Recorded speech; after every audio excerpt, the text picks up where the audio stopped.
Hi, I'm Dennis Egan. I'm a professional engineer for the last 30-odd years, and I'm an adjunct professor at George Washington University, where I teach courses in risk management, risk modeling, and risk is a thing these days, you know.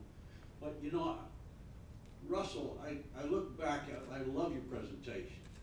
I look back at some of your ideas and your special project. I said, you know what? That type of ingenuity and innovation, I see again. But I don't see anything for 2011, 2020 with the spirit and the integration that I heard Kurt talking about buildings that people want to be in. And I sense it was because we're on ether. I mean, we're on, you know, oxygen right now. We don't have the money. We're going for the lowest bottom line. Where are the types of designs coming through the community that actually cause you to love that design with a passion? But I'm not seeing the passion. I'm seeing the trendiness. I'm seeing the economic efficiencies. I'm seeing the little pilot project, that type of thing.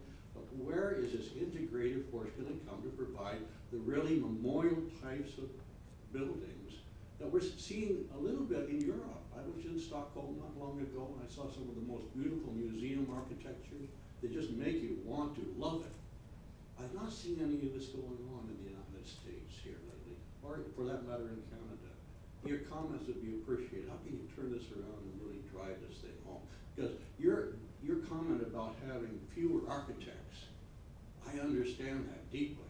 We're in the same position in professional engineers, as a matter of fact.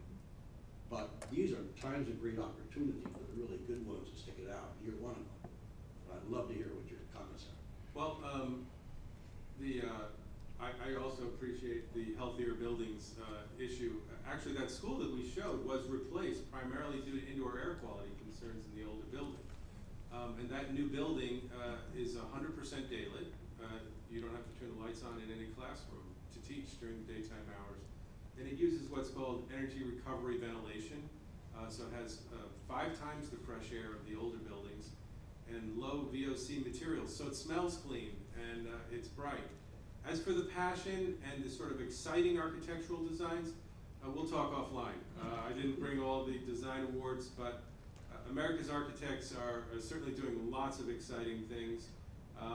The economy is a huge downer. But I'd also like to say that museum architecture and this sort of what we call star architecture is not very normal. It is not very cost effective. It serves a critical role in pushing the environment.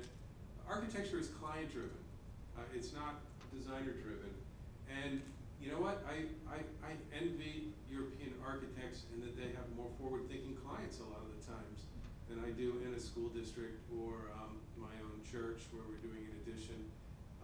The film center, they wanted inspiring architecture. But I can tell you that Film Center was going to consolidate 50% of their offices, and during steel erection we redesigned a floor to consolidate 100% of their offices because they liked the building so much. And that school that we designed that was a green school, there's 5 elementary schools in there. That was the lowest enrolled. They have a choice program. That school now has a 3-year waiting list. It's only a 4-year school. Clients respond to the healthier buildings. And I think it's a very exciting time because I think our country is really demanding good design, and the understanding is that a portion of good design is sustainability and green.